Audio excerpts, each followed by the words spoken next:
What is up, everybody, and welcome to Pivot Point DFS presented by FanDuel on the Believe Network and part of the Old Man Squad Sports Network. I am your host, Keith Cork, and I am here to break down another successful week in DFS. We are up again, talk about week 10, and then go into week 11 and top plays. It is very late here, unfortunately, later than I usually start. So we are going to zoom through this. I was a little bit lazy with some of this, to be honest with you guys, and took a little bit of shortcuts. So especially with the review. Now the plays, talking about what I'm looking at for week 11, those will, of course, will have all the research I always do. No corners cut there. We do want to continue to be successful and bring you the right plays. I would say I have not as good of a handle on this week as I did last week, but I still have some pretty interesting angles that I want to definitely discuss with you guys. So let's get into it and talk first and foremost about what happened and what went down in week 10, which is really unfortunate. Week 10 is the second week so far this season where we have gotten so close. Maybe just a play or two away from taking down the big jackpot. It nearly happened again. So it's 2 weeks out of 10 so far. 20% of our weeks here, we're getting to a really good place where it feels like we have a potential to get that big payout that we're seeking. So I'm feeling pretty good, man. Obviously disappointed that didn't happen. And a few things could have fallen my way, but a few things did fall my way, and I had some good luck in certain areas, so I can't be too mad. Let's talk about it. So for the SPY, the top lineup ended up being the same, the game I told you guys to stack. If you guys follow me on Twitter, I said the morning of and possibly the night before, I'm stacking this Patriots-Buccaneers game.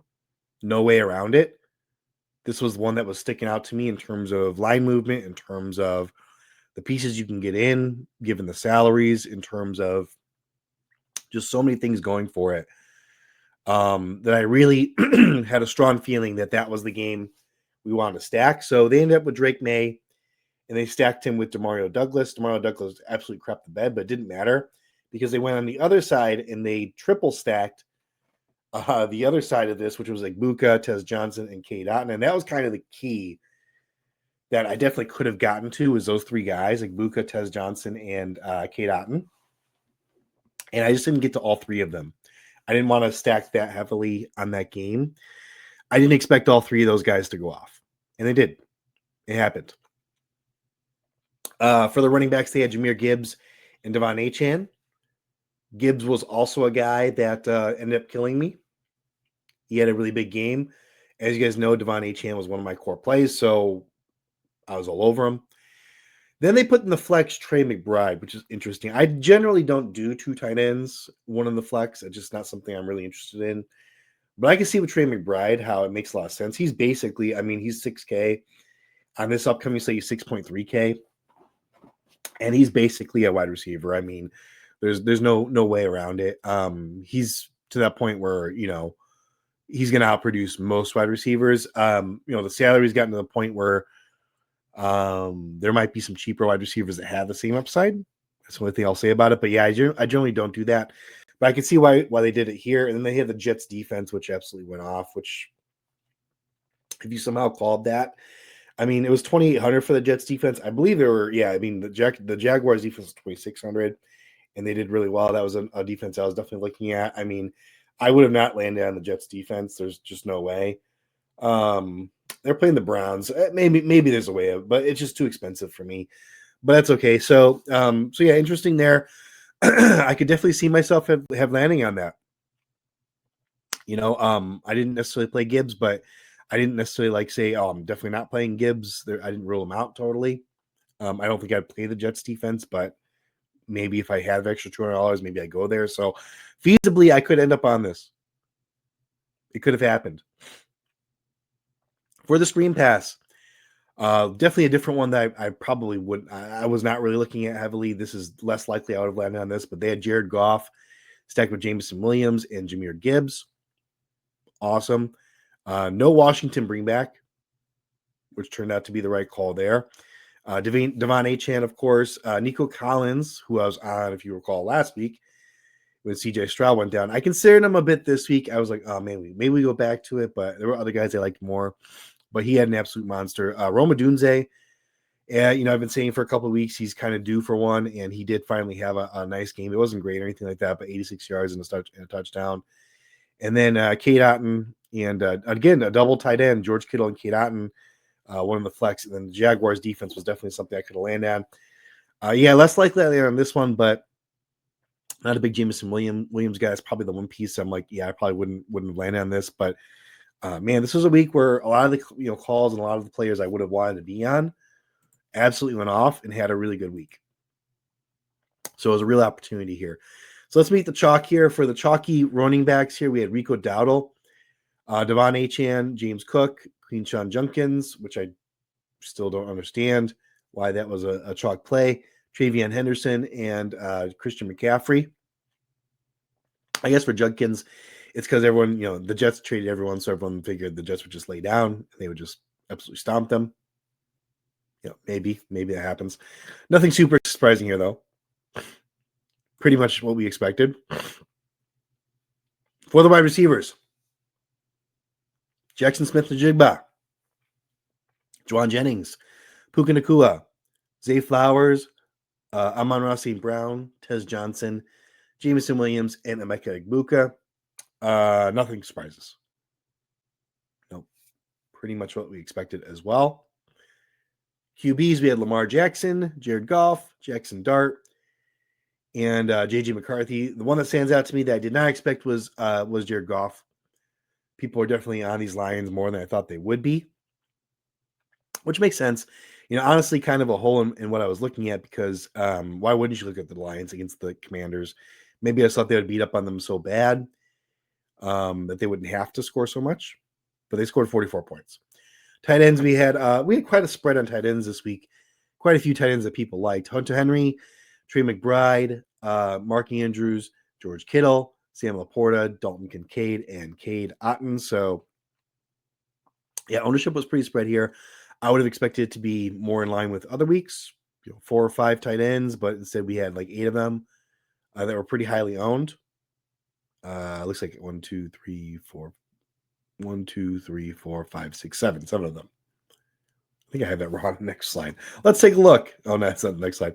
This is where I got kind of lazy. Top performers. Usually I give you guys, all the plays up until the point where there's a significant drop. I just ran out of time today, guys. I'm sorry about that. But for the absolute top scores in each position, for the QBs, it was Davis Mills, which is really interesting. Jared Goff, Jackson Dart, Mac Jones, and Matthew Stafford. For the running backs, it was Devon Achane, Jahmyr Gibbs, Travion Henderson, Kyron Williams, and Breece Hall. For the wide receivers, it was Jameson Williams, Emeka Egbuka, Jalen Naylor, which is really interesting, Nico Collins, and Chris Olave. For the tight ends, it was Trey McBride, George Kittle, Tez Johnson. That was Juwan Johnson, not Tez Johnson. Juwan Johnson, Dalton Schultz, and Cade Otton. No, I don't have it around here. So 3 out of 4 of the top owned QBs hit 3x value this week, compared to 3 or 4 last week. Only 2 out of 6 of the top owned RBs hit 3x value this week. And, I think we did a good job identifying the ones we should fade and being on the correct ones. 2 out of 5 last week hit 3x value. 4 out of 8 of the top owned wide receivers hit 3x value this week compared to 3 out of 9 last week. So wide receivers were a little bit easier to call this week, which would make sense for me, just conceptually why I would do better. Wide receiver is typically the position where I struggle the most, it feels like. But it is the most difficult decision because 3 of them, you can't count on the wide receivers, outside of the really top guys. You can't count on wide receivers' production week to week. It's going to vary depending on coverages, and different factors. So, but 4 out of 7 of the top owned tight ends hit 3x value. That's compared to 2 out of 5 last week. So tight ends, it was a really good week for them. People were on them and they produced.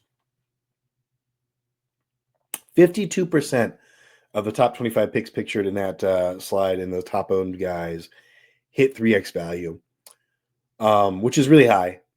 That's actually the highest we've seen so far this season. So chalk was good. Chalk was good this week.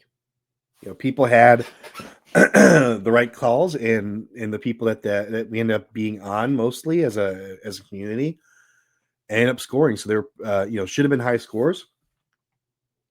I will say the scores were not that high for the main cash line, at least. So obviously there was some kind of roster construction / salaries restriction that was preventing us from getting to all having the chalk lineup. But the chalk plays individually worked out. My chalk calls from last week. Josh Allen. Yep. No, he was not. He was not chalk. Sorry. He was 9.8% owned. So close. Very close, but not chalk.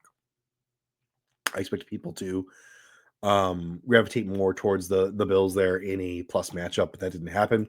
Lamar Jackson, yes. Drake May, yes. J.J. McCarthy, yes. Christian McCaffrey, yes. Devon Achane, yes. Kyrie Williams was not chalk. He was 11.8% owned, though, so pretty close. Keyshawn Judkins, yes. Rico Dowdle, yes. Puka Nacua, yes. Jackson Smith-Njigba, yes. Amon-Ra St. Brown, yes. Emeka Egbuka, yes. Zay Flowers, yes. Deebo Samuel, no. One of my core plays was not chalk, which I thought he would be. 9.4% owned. Somewhat close, but for wide receivers, that's pretty close. That's pretty close to chalk. So not too far off. Khalil Shakir, no. I thought people would play Josh Allen, so I thought they stacked with Khalil Shakir. No. He was only 6.5% owned. Juwan Jennings was chalk, yes. Trey McBride was chalk. George Kittle was chalk. And Hunter Henry was indeed chalk. Tight ends were pretty easy this week. My top plays I gave you guys, Devon Achane was 30% owned. He produced 5.9x value, 43.5 fantasy points, and 7.4K salary. I have him in every lineup. He was my stone cold lock. Delivered. Gave me what I wanted. Absolutely. Great week for Devon Achane. Emeka Egbuka was another one. 16.4% owned, which is a little under. I would have assumed to be closer to 20. So a little bit under what I would expect there. 3.8x value, his value, which is 26.5 fantasy points on 7K salary. So good job there. I'll take that all day. Deebo Samuel was only 9.4% owned, as I mentioned before. He only hit 2.3x value, though, 12.9 fantasy points on 5.6K salary. Thank goodness he found the end zone. One of the instances where I got lucky there, but unlucky in the fact that he wasn't really involved. That Commanders team got stomped. So I feel like there's still more left on the table for Deebo. I believe, if I remember correctly, I was watching the game. I believe he had another touchdown pass as well. Oh, he had a pass earlier in the game where he got tackled on like the 1 yard line. Right. So bummer there. Darius Slayton was 6.8% owned. He hit 3x value, 12.9 fantasy points on 4.3K salary. Having a really nice game. Definitely heavily targeted. I love that call. I think it was a great call. Left the game with injury for a little bit. He's going to be out this week, unfortunately, with Jameis Winston in at QB, which will be interesting. But he still did well. He still did fine. I'll take that all day. 12.9 fantasy points on just 4.3K salary. Very valuable. So I'll take that all day. Key pivots I ended up playing. I did play some Justin Jefferson. He did horribly. He scored 7.7 fantasy points, which is almost what his salary is. Stephon Diggs, I did play. 10.3% owned. 2.7x value. So he did fine. 15.6 points on 5.8K salary. Not the best, but not the worst. Jordan Addison also crapped the bed. Only 6.5 fantasy points on 5.4K salary. And then Demario Douglas was 5.4 points on 4K salary. So all of my pivots that I did end up playing did not do well. And maybe that's why I didn't, reach that's part of the reason why I didn't reach the top of the food chain here. But in the end, it's our most successful week, or second most successful week. Week 5 was the most successful week. Finished 41st. This is when I finished 93rd in the SPY, which we'll talk about in a minute here. Other notes, min cash line for the SPY. As I mentioned, it wasn't super high. It was 166.72. Which actually, now that I'm looking, that is pretty high. So yeah, it was a high scoring week for sure. So my bad. I misspoke. It was high. Not the highest. Last week was actually a little higher. But right in there. Second highest. For the screen pass, it was 167.54. So pretty much in line with the SPY there, and same observations there. Yeah, I stacked the right game, but I was up early in the games when I was watching the scores and watching everything. I was up over 1K, feeling pretty good, feeling like, oh man, I've got a lot going on here. I still had Trey McBride to go in my main lineup. I still had Debo to go. I was like, oh, this could be a big one. But Gibbs going off later in the slate definitely affected me, as well as some others that I just wasn't on. Obviously, with the Detroit Lions, I wasn't really on that side of the ball as much as I could have been, so that one hurt.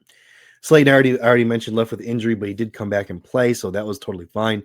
Debo Samuel, as I mentioned, wasn't as involved as I thought he would be. The other guy that kind of burned me was Rico Dowdle. Very highly owned, and he really started hot. He scored a touchdown early in that game. He had 6, 7, 8 points. I think it was 8 points.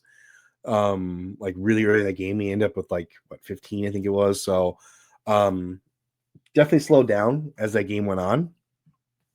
But it wasn't a terrible play, but definitely could have used that salary and allocated it elsewhere. He ended up with 15.3 DK points. But here's my performance. In the SPY, I did end up, like I said, 91st, which is my second best out of 1,666 people. So I mentioned I bragged at myself and said, hey, I'm a top 20 to 25% player in my halfway breakdown last week. And look what came to fruition, right? And, I can't take one singular week out of context, right? I had a good week this week. Maybe next week I'll end up at the very bottom of the standings. Who knows? But that's the top 5.5%, basically, of lineups there. So good week. Definitely wish every week was like this, but it's not going to be. I had Baker Mayfield. I had Devon Achane. I had Rico Dowdle. I had Emeka Egbuka. I had Tez Johnson. I had Darius Slayton, Trey McBride, Debo Samuel, and the Buccaneers defense. I wanted to go with the Jaguars defense. Probably would have got me an extra 9 points, and who knows, maybe I would have won an extra $50 or something like that. But ultimately, I leaned into the narrative here and said, hey, what if the Tampa Bay defense just absolutely destroys this Patriots team that everyone's loving, and the Patriots, rightfully so, have been playing very well. So I knew people were going to be on the Patriots. So I kind of leaned into what if I fade the field even harder than what I already was doing, which ended up being a mistake. I could have afforded the Jaguars, could have got an extra 9 points, but it is what it is. Happy with this lineup. Really don't think I would have changed anything at the time that, lock happened, but wasn't enough to take it down. On the screen pass, my best lineup was, again, Baker Mayfield with Christian McCaffrey, which Christian McCaffrey had a terrible game. Devon Achane, Debo Samuel, Emeka Egbuka, Darius Slayton, Cade Otton I had in this one. So I did have Otton, did not have Tez Johnson, as you noticed there. Demario Douglas, and then the Jaguars defense. So scored a lot higher in my SPY lineup, my main lineup, than I did, in my screen pass lineup. So that worked out for me for sure. I barely hit the min cash with 2 of my lineups in the screen pass. So I was somewhat successful there, but much more successful in the SPY,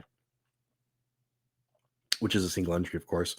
So week 10, I did end up cashing in $215, which puts me up overall $240.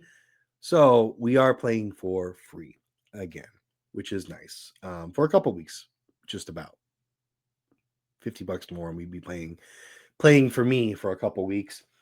But yeah, we're playing for free. I cannot complain. Good week.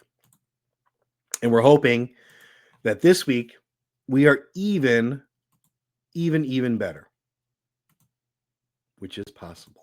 We can do it, my friends.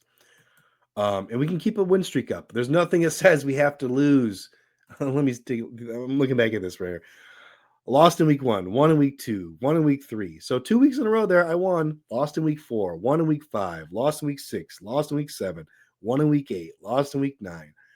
So it's basically alternating, right? I had a couple of losing weeks in a row. I had a couple of winning weeks in a row. But, week 10 now, we've had 1, 2, 3, 4, 5 winning weeks. So half of the time we're winning, which is really good for, what cashes in these things, right? The top 20 to 25% of lineups is what hits the cash line, right? And we're cashing 50% of the time. What more do I need to tell you guys? This is, these are good results. I want better results, of course, and I'm going to get them for you guys. Okay, just hang with me and let's break this down. So first and foremost, we want to talk about what's going to be the chalk on the slate, right? For the QBs, I think it's pretty obvious. One of the higher scoring, well, not higher scoring, but definitely a guy that's got a plus matchup here against my Chicago Bears, of course, who have been dreadful. But J.J. McCarthy is going to be the highest owned by a very significant margin from what I can tell. And, not a good week 10. I misspoke earlier. Did not have a good week 10. Looked pretty decent in week 9.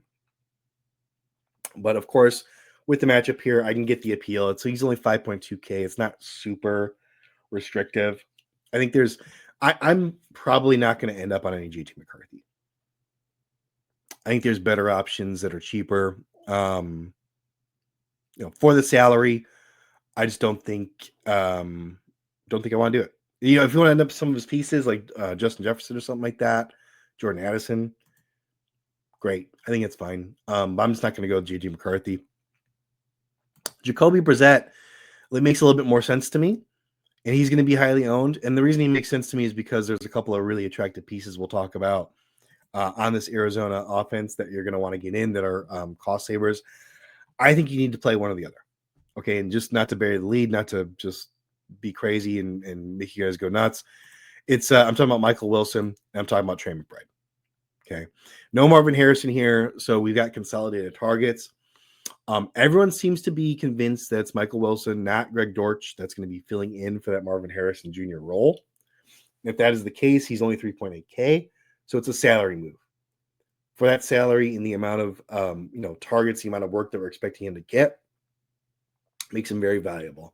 So it's either him or Trey McBride. I don't want to stack both. Unless I'm playing Jacoby Brissett and I'm going to try to stack and bring back maybe a San Francisco 49er. I don't want to play both those guys. So I will have probably one lineup with Jacoby. Well, I haven't really. Oh, God. I'm not even showing my screen. Oh, boy. I need like a producer or something like that. I'd be like, whisper in my ear. Hey, you're not showing your screen. Sorry, guys. Anyways, Jacoby Brissett. I might have a lineup. I'm not sure if I might have one. I might not. I feel like he's going to be so popular that I might as well. I mean, there's other options. So I probably lean towards not, but I may end up with one. We'll see. Follow me. Get in that old man squad Discord, and I will keep you guys abreast as to what I am doing. So you don't have to be left in the dark about what's happening. For the running backs, we're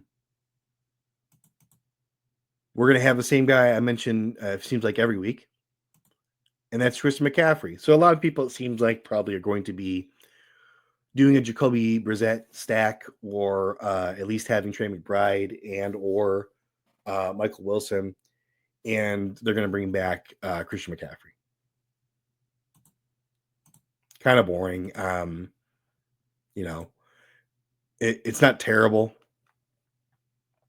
Christian McCaffrey has had a couple of really bad weeks. 2 of the last 3, I want to say, have been pretty. Yeah, 2 of the last 3 have been pretty bad. 9.8 and 17.6, given the salary. So, I'm not jumping all over myself to play Christian McCaffrey. If I end up having the salary to play him, it is a nice matchup against this Cardinals team where the 49ers, who are now getting healthy, getting Pearsall back, getting Purdy back. I could see them stomping this team. So there is that for sure. Another guy, though, that I like a whole heck of a lot more, that's going to be a chalky running back, is my guy, Jaylen Warren. 6,100 up against this absolutely dreadful Cincinnati Bengals defense.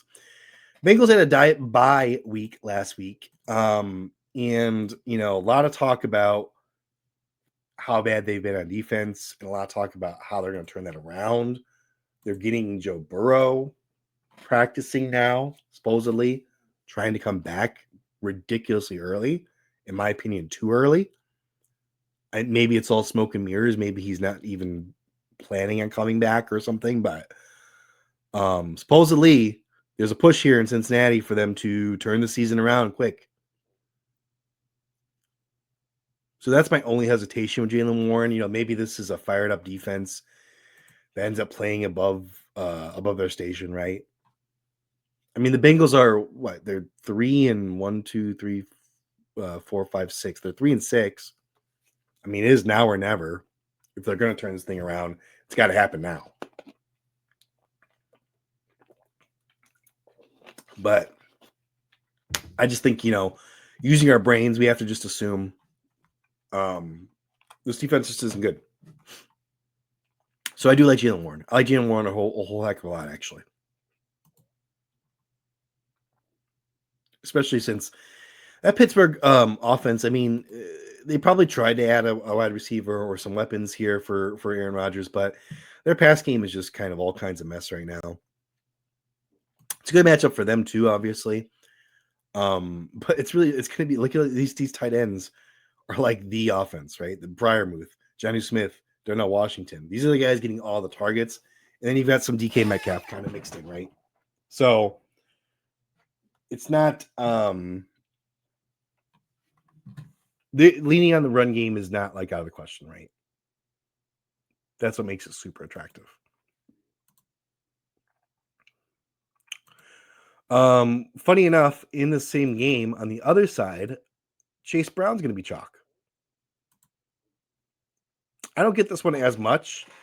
The Steelers are definitely not like a pushover defense. Excuse me while my squeaky chair. I'm getting a new chair. Just so you guys know, I am getting a new chair. This one, the reason I have to squirm around so much is because this one, the hydraulic thing, it won't stay up, right? It just fades down. But I'm getting a new chair, I promise. It might not be for a little while, but it will be replaced. I promise. Anywho, Chase Brown. Yeah, I don't get this one as much. I don't understand this one as much as the Jaylen Warren love. Steelers aren't a bad defense. Cincinnati still is going to be having Flacco under center. Joe Burrow's not walking through that door just yet. So they're going to want to throw the ball against a pretty, decent matchup in the pass game. We've seen Pittsburgh getting shootouts, right? And I think people are remembering that week 7 explosion between these two teams and that really exciting game where the two old, white guys, I think it was a Thursday night game, right? I believe so. So all eyes were on it, and 33-31 ended up being that final score. And so people are probably remembering that fondly and just wanting to load up on this game. I think it's an error. I don't think you should do that. I don't think you should stack this game for that reason. For the reason that idiots out there will, and I hate to use that word, but it's true. It's just like, oh, this happened before, so therefore it must happen again. There's nothing that does happen in scenarios, right? But there's nothing that indicates that's the case here. Okay, just so you guys know. You want to do it? Go for it. I think it's a bad move. I'm not really. I think Chase Brown's fine. His salary is nice. 5,700 is really nice. So I'm not going to fade him, but I'm not as excited as people seem to be about him. Another guy that's going to be chalky, which I am a little bit more excited about than Chase Brown, is Aaron Jones Sr., who appears to be healthy, has had a couple of nice weeks in a row, and gets a vanilla matchup here against my Chicago Bears. I would rather go this direction than the pass game, just be based on where the ownership's going to be. Because everyone's going to be on J.J. McCarthy, so that means everyone's going to be on Justin Jefferson. Like, J.J. McCarthy has a significant margin over the second most highest owned QB from, ownership projections. And Aaron Jones does not have that same, big difference. He should be highly owned, but he's not going to be like insane over the top. And you can stack him with J.J. McCarthy if you want to. It's a little bit of a way to get different as well. So I do like Aaron Jones here. And he's killed the Bears throughout his career, of course. I know that one firsthand for sure. And then RJ Harvey, obviously J.K. Dobbins. This is like another kind of idiot move, if you ask me. RJ Harvey. We have J.K. Dobbins just went to the IR.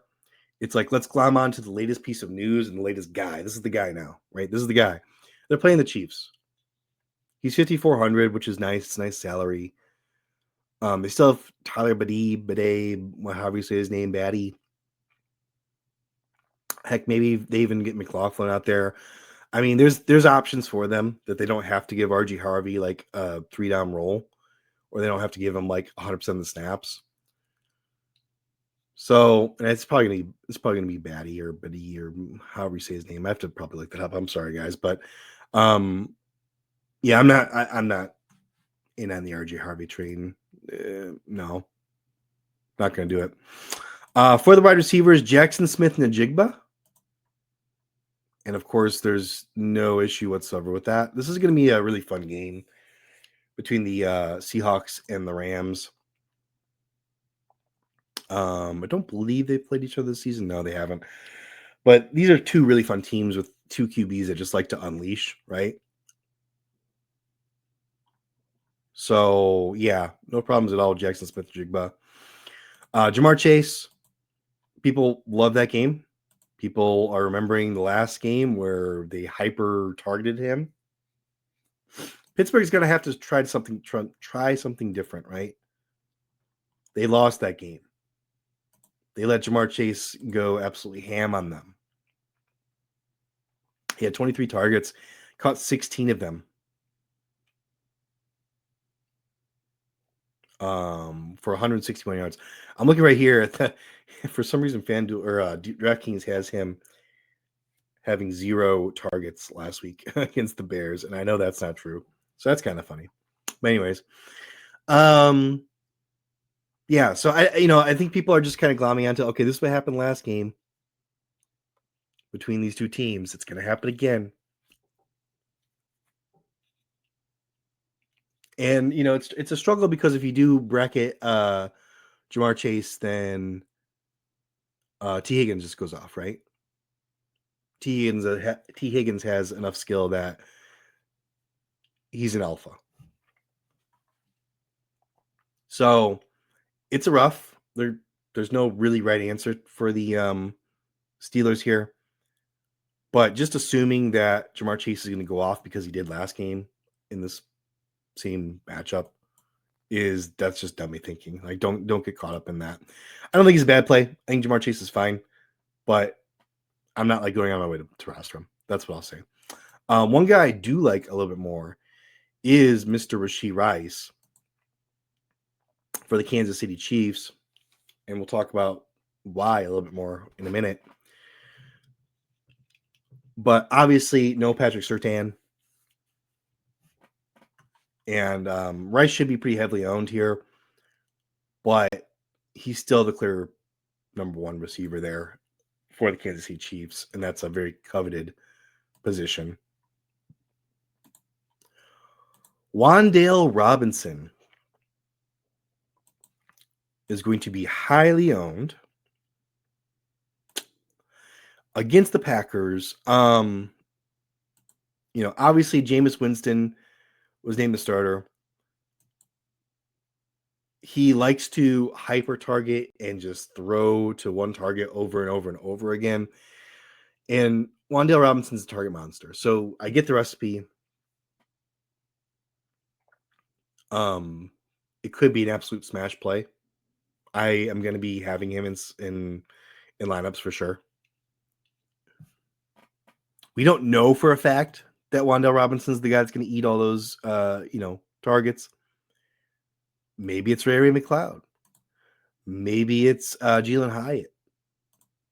I was going to say maybe it's little Jordan Humphrey, but he's no longer on the team. He just got signed by the Broncos off the Giants practice squad. So unfortunately, we don't get no little Jordan up in here to be a target monster for us. But odds are very good that it is Wan'Dale. So I think he's a fine play. There's not a lot of cost-saving plays on this slate, to be honest with you guys. Like everyone, you have to spend up for basically everyone that I want to play. So it almost necessitates getting a guy like Wan'Dale Robinson. Well, it does necessitate getting a guy like him, but almost necessitates getting exactly Wan'Dale Robinson. So I'm going to have him some lineups for sure. A lot of lineups. But the real cost cutter that's going to be highly owned, that is also a guy that we need to consider. I mentioned him already, is Michael Wilson. And, look, I don't know who's going to fill that Marvin Harrison Jr. role. I have no, specific insights on that. Smarter people than me are saying Michael Wilson. So I'm going to go with the smarter people. I'm tempted to go against the grain and say Greg Dortch, but I have no basis on that. So Michael Wilson's the guy. The highest owned tight ends are going to be, of course, Trey McBride. No explanation needed there. He's absolute crazy, and with Jacoby Brissett, and that should continue with no Marvin Harrison Jr. now. On the other side of the ball, it's funny enough, George Kittle also should be highly owned. And then we have on the Chargers, who we haven't talked about yet, Oronde Gadsden. And he left with injury in that last game, but before that was absolutely crushing and cruising and on cruise control. 4.6K is like not super cheap, but it's also not expensive. So I think it's fine. Up against the Jaguars, which is a really good matchup for tight ends. I think it's fine. Theo Johnson for the Giants. Jameson likes to take shots downfield, so it makes me a little nervous for Theo. If he's not like the target monster, is he going to get enough targets to really hit value? He's only 4.1K. All these numbers that he produced before were with other QBs. So it makes me a little nervous. But I think he's okay. But let's talk about the guys I want to be on that nobody's going to be on. Let's talk about our pivots. First and foremost, at QB, I don't know how you don't look at Patrick Mahomes. 6.8K. The Chiefs are not losing this game. They're sitting on 1, 2, 3, 4, 5, a 5-4 record. They're not falling to 5-5. The Broncos looked absolutely inept on offense in the last game. If they give Patrick Mahomes, 70% of the, or 65% of the ball possession time, he's gonna do Magic Mahomes things. It's just gonna happen. Very talented player. Defense is good still. No Patrick Surtain, but the defense is still good. But I don't care. because he's Patrick Mahomes, and this is the Chiefs, and the NFL has a narrative to keep up, and they're going to want the Chiefs to be in the playoffs. Chiefs aren't falling to 5-5, so I like Patrick Mahomes. Sam Darnold, just constantly overlooked. People may play Matthew Stafford in this matchup here, but for whatever reason, my boy Sam Darnold just continues to be slept on. Terrible week last week, of course, but he didn't need to do anything. They were absolutely destroying the Cardinals. It was just a weird game, right? Like they came out to a 3-touchdown lead within the first 10 minutes of the game, I believe. It was something like that. It was really, really early. And then the Seahawks offense kind of floundered a bit, which allowed the Cardinals to get a little bit back into it, but they never really were in that game. It was really just an easy win. It's a little bit of volatility here, but the price is still right, 5.7K. And of course, if you want to stack them with Jackson Smith and Jigba, it's an elite stack. No doubt about it. Rashid Shaheed's kind of interesting too, but 4.9K, I don't think I can get there. Another guy I like that nobody's seemingly going to be on is Davis Mills. Really good week last week, of course. Top scoring, not CJ Stroud, sorry. Top scoring QB on the slate in week 10. And still isn't going to get ownership. Kind of crazy. Usually people are all over that kind of thing. Gets the Titans here.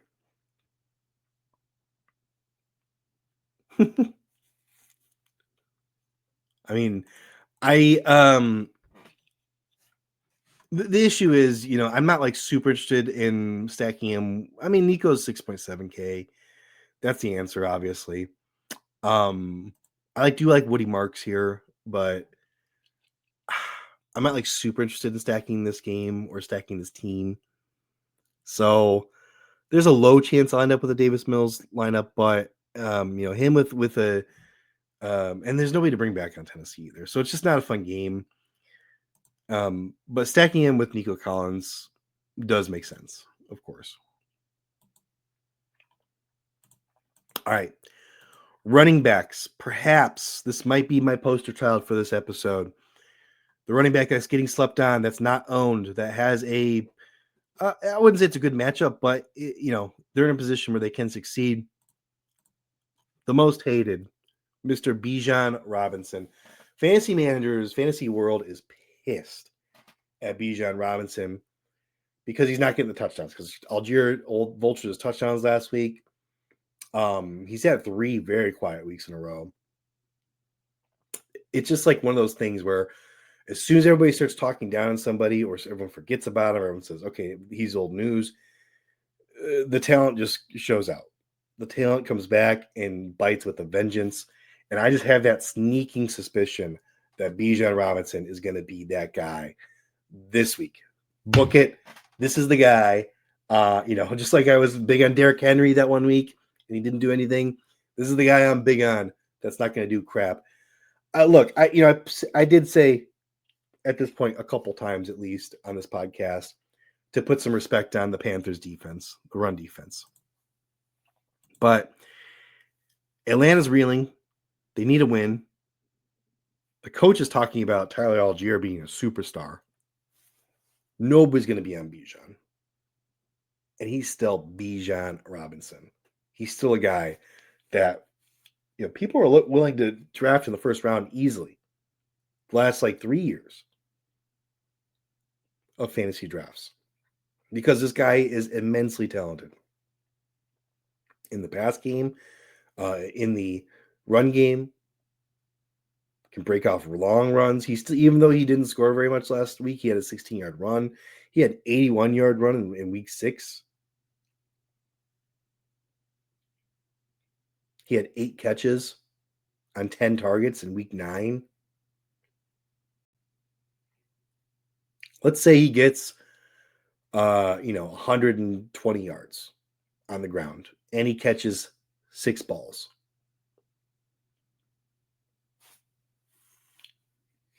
needs the touchdowns. He needs the touchdowns. He does. He does score them. Not very often. He's got two rushing touchdowns on the season and 2 receiving touchdowns on the season. So that's the scary part. But I love Bijan here.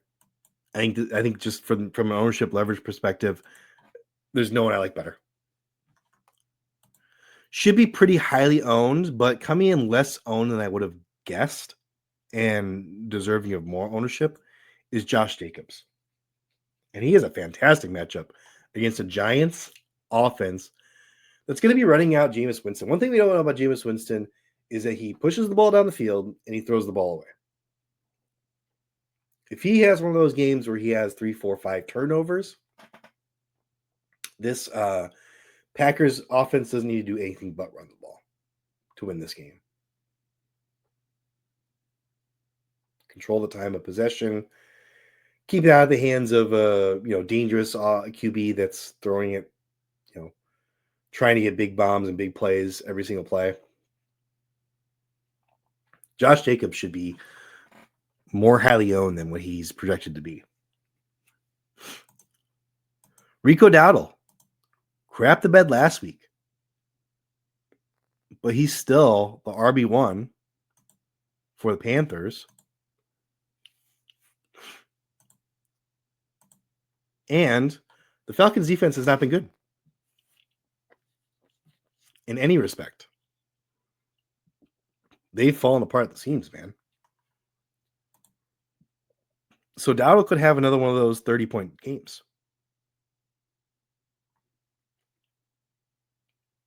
Had one against Green Bay, of all people. Wow. Travis Etienne against the Chargers. Tough defense for sure. But this is the Jaguars have dropped 3 of the last 4. And even in games where they're not doing well, Travis Etienne is still very heavily involved. Aside from their week 7 loss here, where he had 8 rush attempts, he's at 12 plus in all these games.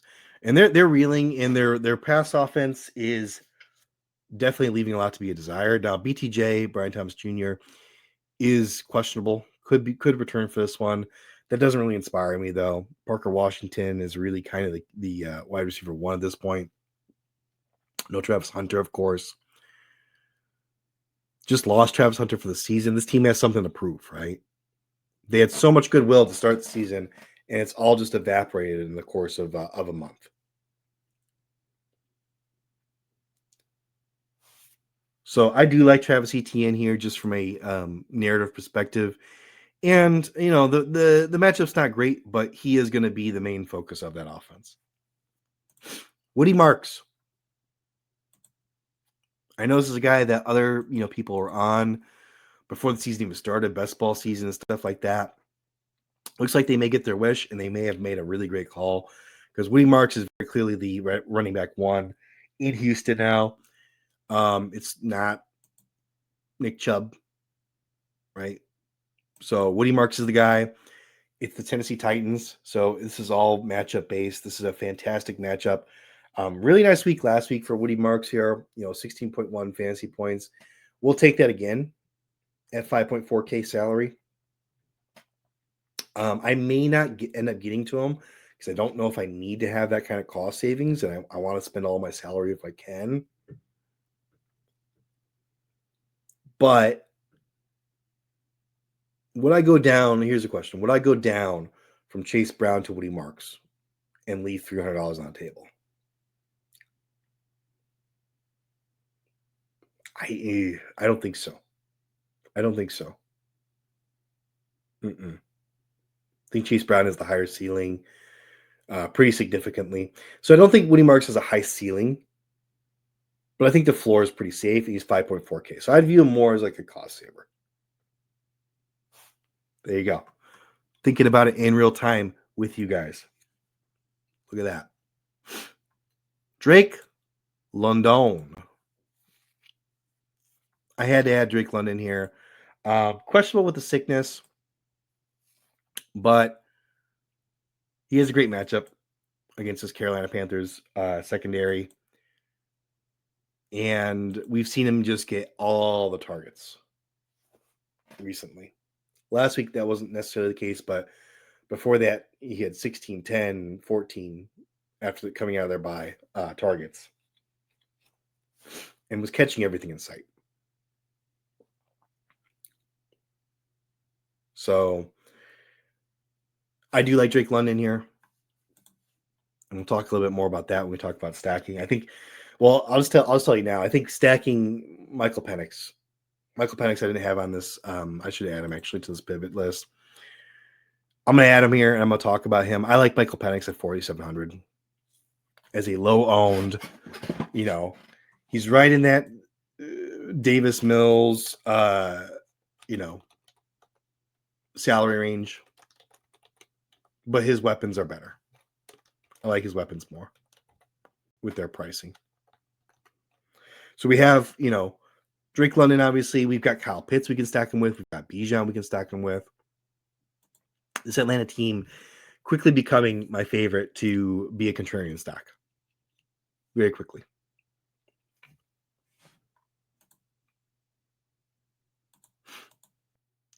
Quentin Johnston of the Chargers.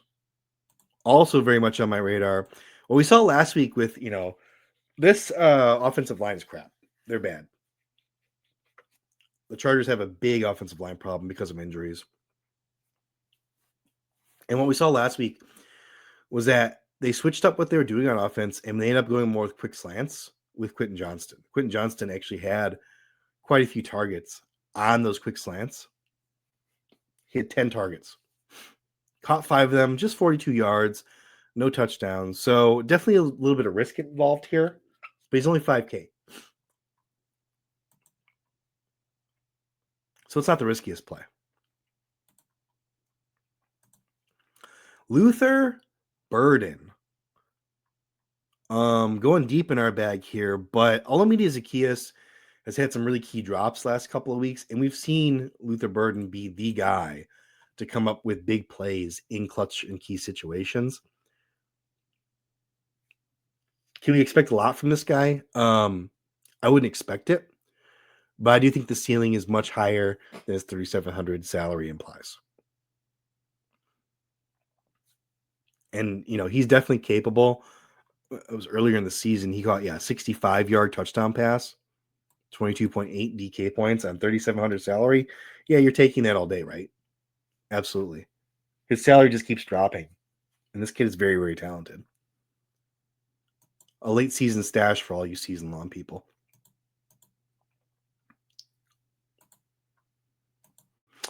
And then I want to mention also on the Baltimore Ravens,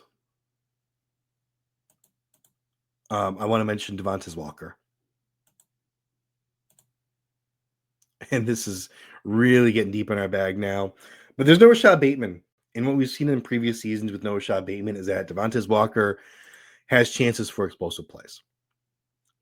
He's already had one in week 2.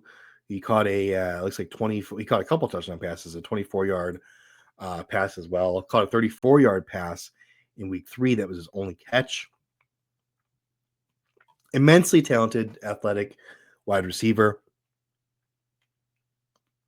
Still figuring out the NFL game.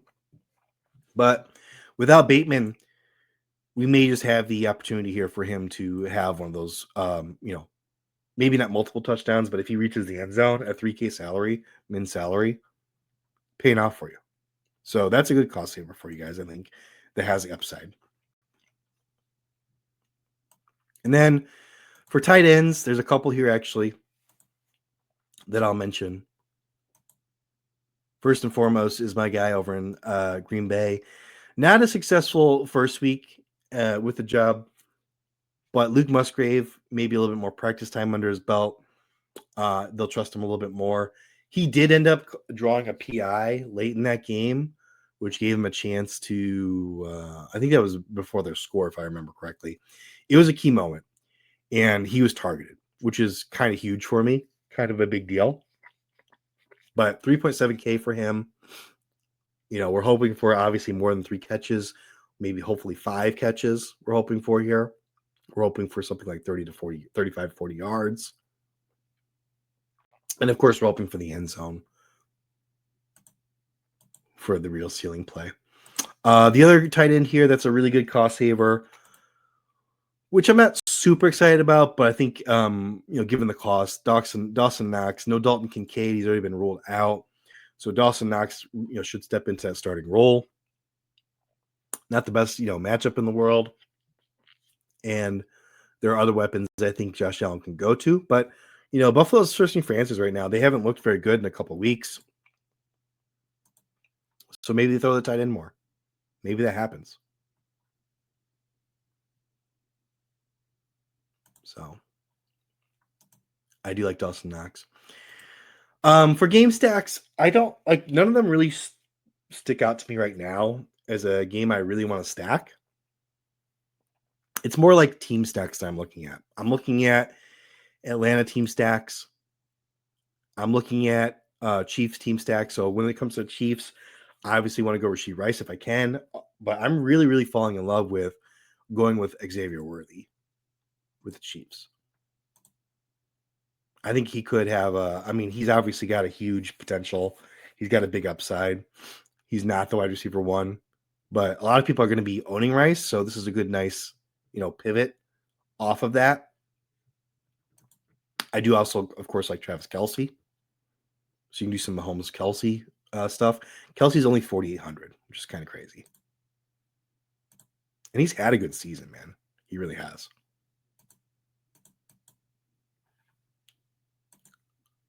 And then I like Atlanta. Of course, I already told you about that stack. The other kind of sneaky stack I like, last one here, is Justin Herbert. And of course, I want to stack him with QJ with the hopes that they continue to do what we saw. You can also put in Gadsden, QJ, Herbert, or you can just do Herbert and one of those guys and bring it back with like ETN or bring it back with Parker Washington. Interesting game for sure. But again, I think the games people will stack, obviously Cincinnati, Pittsburgh, because of what they saw before. It's got the highest game total in the slate. Also, most bets are on the under, and still it's got the highest game total. So Chicago, Minnesota is a divisional game.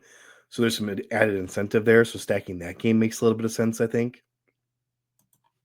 And there's some nice pieces in there also. I like DeAndre Swift. I like Justin Jefferson. I like Jordan Addison. Luther Burden, I mentioned. Seattle Rams is probably the most fun game to stack, but the salaries are kind of prohibitive. So I don't know if you can realistically stack that one. Arizona and San Francisco is probably going to be the most popular game stack, and I would stay away. I don't want to stack that game. I think taking too many Cardinals is a death sentence. I think taking too many 49ers is kind of a death sentence because it's Christian McCaffrey and then everybody else. Like Christian McCaffrey eats first. And now they're getting Brock Purdy back, which adds a little bit more uncertainty about who's going to be, the top target earner and stuff like that. So I'm not into that one. And then we have the Chargers and Jacksonville Jaguars, which is the one game that does interest me a little bit in stacking more so than the rest of the field. So I guess if you want to stack a game, that'd be the one. And I already mentioned how to do that. All right. My plays for this slate. These are the guys. Now, I will mention with this set of guys, it's going to be 4 of them. You can't play all of them. You can't spend up on 2 onesie positions. Well, you can, but it's very difficult. So very difficult to play all these guys.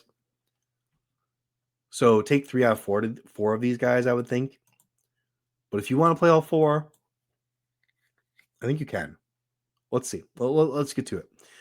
So first and foremost, I'm getting to much more than the rest of my lineups here. I'm getting to mostly Patrick Mahomes.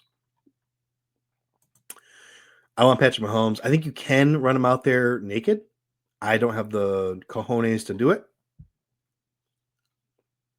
I'd rather stack him with Rashee Rice or Xavier Worthy. Maybe Travis Kelce, but there's some tight ends I really like. So I think Mahomes, though, is going to have an absolute good game. Good game.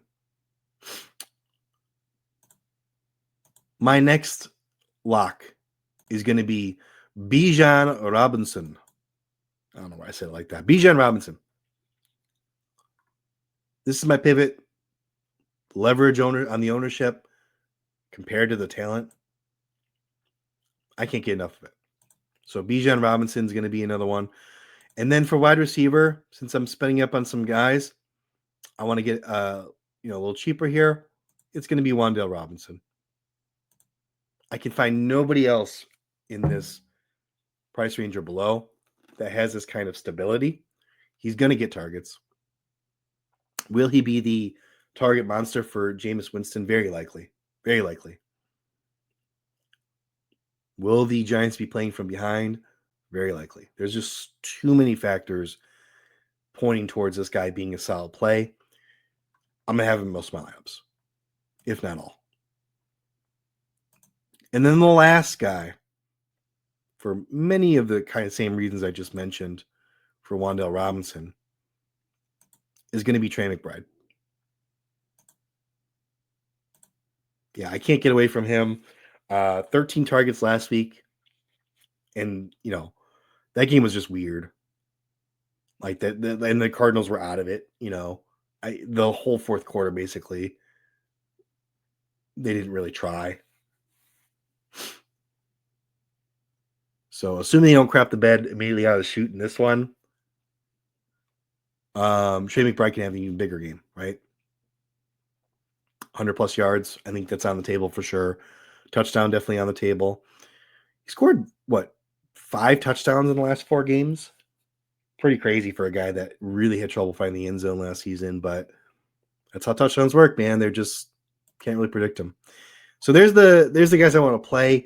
So where can we go from here, right? How can we fill this out? I think, I do still want to stack Xavier Worthy with Patrick Mahomes. For defense, we always want to go cheapest that isn't going to break the bank. I can go all the way to the bottom here to the Titans. I'm not afraid of the Houston Texans with Davis Mills back there. So I'm totally fine going with the Titans here. So that gives us a little bit of flexibility. But we really need to cost save if we're going to play all these guys. So, I did mention that Woody Marks is a guy, but I'm playing the Titans defense right now. So I guess we will go with RJ Harvey, especially since we already have a KC stack. So it's a little bit of a bring back also. And then we'll have to go with one of those cost-saving wide receivers I mentioned. And for me, I think between Burden and Devontae, we'll see what we end up with left over with salary, but Devontae, it just excites me a little bit more. And that leaves room for, Justin Jefferson against the Bears. I think that's pretty decent. I don't think that's really a bad lineup at all. So you totally can play all 4 of those guys. But you're going to have to take some risk. And I'm not in love with RJ Harvey and Devontae Walker. I'd probably end up tweaking with this a bit to get off of those guys. Maybe keep Tez, but come a little bit off of RJ. Sorry, I'm just going to do this live because now I'm interested. If we come up a little bit off of RJ and we go instead to Chase Brown, we still get Emeka Egbuka. Not really big on Emeka Egbuka this week. Maybe we go up to Aaron Jones. We get Drake London. Boom. I love that. Love it. That's going to do it for us, guys. That is it. I actually ended up going longer than I wanted to. It is very late. It is almost 3 a.m., so I'm going to get this uploaded. You all have a good one, and good luck to you out there. Do join the Discord, the Old Man Squad Sports Network Discord, to get all the latest and greatest news about what I'm doing with my lineups. But until next time, guys, hey, go get that money.